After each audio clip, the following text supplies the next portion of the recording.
보면서 그 마음의 울림이 저도 있었는데요. 오늘 제가 준비한 말씀 본문과도 좀 닿아 있는 부분이 있는 것 같아서 참 은혜로운 메시지를 전해주신 성가대에 감사의 말씀을 드립니다. 이 찬양에 방금 성가대에서 불러주신 약한 나로 강하게라는 찬양의 모티프가 된 성경 말씀이 고린도후서 12장 9절의 말씀입니다. 내 은혜가 너에게 족하다. 내 능력은 약한 데서 완전하게 된다.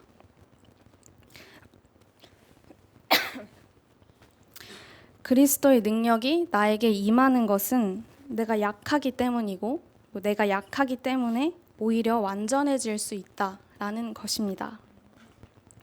약함이 결코 무가치한 것이 아니라 오히려 하나님의 능력이 드러나는 이유라는 것입니다. 오늘 본문 속 인물인 야곱은 아주 깊고 외로운 밤을 지나고 있습니다. 야곱은 형 에서를 만나러 가는 길 중에 야복 강가에 홀로 남아 있습니다. 그런데 들려오는 소식이 너무나 무서웠습니다. 형이 지금 400명의 부하를 데리고 오고 있다는 것입니다. 옛날에 야곱이 형을 속이고 도망쳤던 일이 있으니 형이 아직도 분노를 품고 자신을 죽이러 오는 건 아닐까 매우 두려웠을 것입니다. 그런데 야곱은 자신이 먼저 가지 않고 선물들을 나누어 보내면서 형의 분노를 서서히 풀어주려고 합니다. 종들에게 이것은 주인의 종 야곱이 형님께 드리는 선물입니다. 야곱은 우리 뒤에 옵니다. 라고 전하게 하면서 말입니다. 그렇게 그날 밤 야곱은 일어나서 자신의 가족들과 소유물들을 먼저 보내고 자신은 강가에 혼자 남습니다. 그리고 바로 그 순간 전혀 예상치 못한 일이 벌어집니다. 어떤 사람이 다짜고짜 야곱을 붙잡고 싸움을 벌이기 시작한 것입니다. 씨름은 밤새도록 이어집니다. 이 싸움은 야곱이 시작한 것도 아니었고 싸움의 이유가 무엇인지도 설명되어 있지 않습니다. 하지만 중요한 것은 야곱은 절대 그를 놓지 않았다는 것입니다. 상대는 야곱을 이길 수 없음을 알고 야곱의 엉덩이뼈를 쳐서 그 관절을 탈골시킵니다. 그런데도 야곱은 손을 놓지 않습니다. 오히려 더 간절히 매달립니다.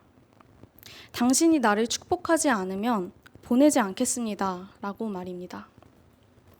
야곱은 이 싸움이 단순한 몸싸움이 아니라는 것을 직감합니다. 둘 말고는 아무도 없는 이 밤중에 그냥 지나칠 수 없는 이 싸움에서 무조건 이겨야겠다라는 마음이라기보다는 버티고 끝까지 붙잡고 놓지 않겠다라는 마음으로 동이 틀 때까지 버팁니다. 그때 그 사람이 야곱에게 묻습니다. 너의 이름이 무엇이냐? 야곱은 대답합니다. 야곱입니다. 이 질문은 단지 이름을 묻는 것은 아니었습니다. 너는 누구냐?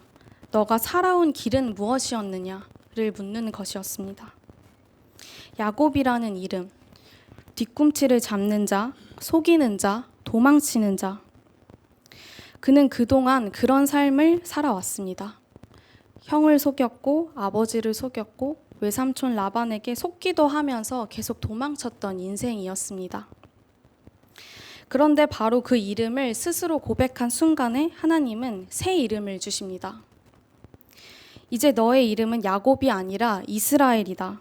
너는 하나님과 겨루어 이겼다. 우리는 이 장면을 야곱이 하나님과 싸워 이겼다라는 정도로 기억하기 쉽지만 사실 이 싸움은 누가 쓰러졌다라는 기록도 없고 전쟁의 승패처럼 승부가 확연하게 보이지도 않습니다. 심지어 이 싸움의 승패를 선언하는 쪽은 이긴 쪽이 아니라 진 쪽이었습니다. 심지어 진 쪽에서 또 야곱에게 새로운 이름을 주며 너가 이겼어 라고 선언합니다. 원래 지는 쪽은 그 승패를 수동적으로 받아들여야 하는 입장에 있습니다. 또한 이름을 부여하거나 이름을 지어주는 쪽은 대부분 전쟁에서 이기거나 권력을 가진 쪽입니다.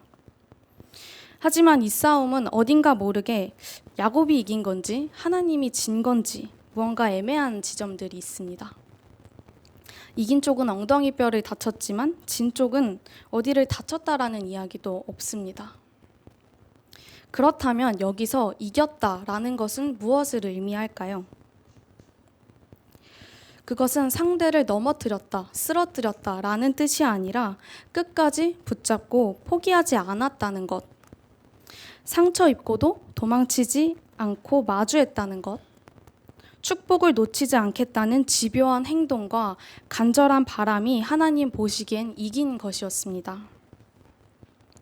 여기서 우리는 아주 중요한 지점을 한 가지 더 눈여겨보아야 합니다. 본문은 이렇게 말합니다.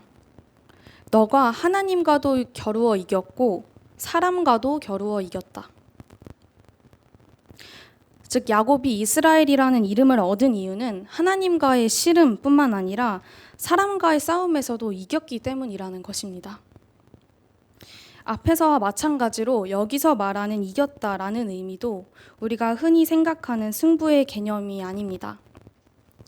이기고 넘어뜨렸다라는 뜻이 아니라 끝까지 관계를 놓지 않으려는 성실하고 집요한 노력을 했다라는 것입니다.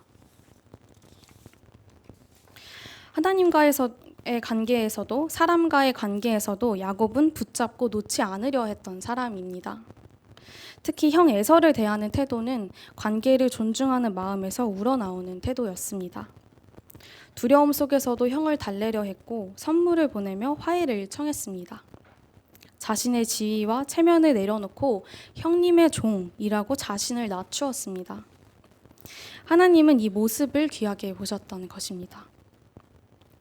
그 밤의 씨름은 단지 하나님과 야곱의 문제만이 아니라 야곱이 사람과의 관계에서도 변화되고자 했던 그 전 생애가 드러나는 사건이었습니다. 야곱은 속고 속이고 도망쳤던 사람입니다. 하지만 야곱은 자신의 과거를 묻어두거나 인정하지 않으려 하거나 하지 않았습니다. 이스라엘이라는 이름은 과거를 부정하지 않되 그것을 넘어서는 자에게 주어지는 이름입니다. 하나님과 사람 모두의 관계에서 책임지려고 하는 자에게 주어지는 이름입니다.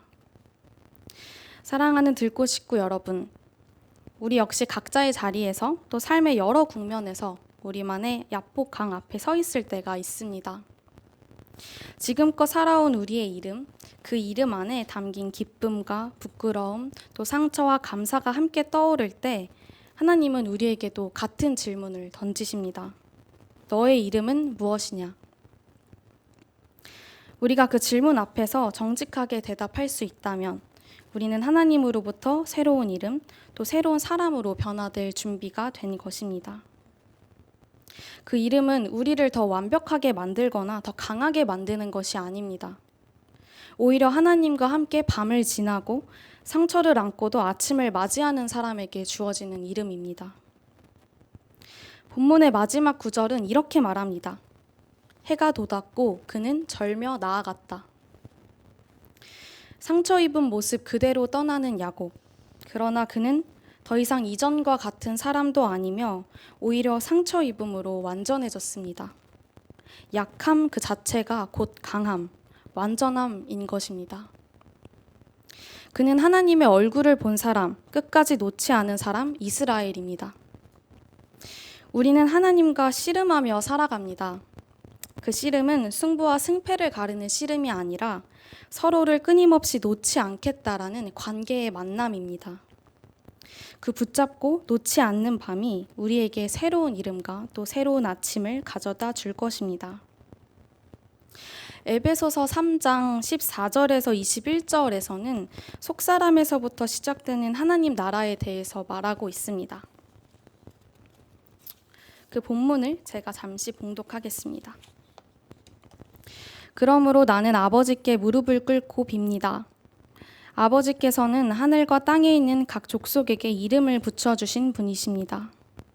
아버지께서 그분의 영광의 풍성하심을 따라 그분의 성령을 통하여 여러분의 속사람을 능력으로 강건하게 하여 주시고 믿음으로 말미암아 그리스도를 여러분의 마음속에 머물러 계시게 하여 주시기를 빕니다. 여러분이 사랑 속에 뿌리를 박고 털을 잡아서 모든 성도와 함께 여러분이 그리스도의 사랑의 너비와 길이와 높이와 깊이가 어떠한지를 깨달을 수 있게 되고 지식을 초월하는 그리스도의 사랑을 알게 되기를 빕니다. 그리하여 하나님의 온갖 충만하심으로 여러분이 충만하여지기를 바랍니다. 우리 가운데서 일하시는 능력을 따라 우리가 구하거나 생각하는 것 이상으로 더욱 넘치게 주실 수 있는 분에게 교회 안에서와 그리스도 예수 안에서 영광이 대대로 영원 무궁하도록 있기를 빕니다. 아멘. 여기서 바울은 하나님 나라가 속사람, 그 겉으로 보이지 않는 내면의 자리에서부터 시작된다고 말합니다. 그 속사람 안에 성령으로 말미암아 강건해지고 그리스도께서 마음에 거하시며 하나님의 사랑이 뿌리내리고 자라나는 것, 그것이 하나님 나라라는 것입니다.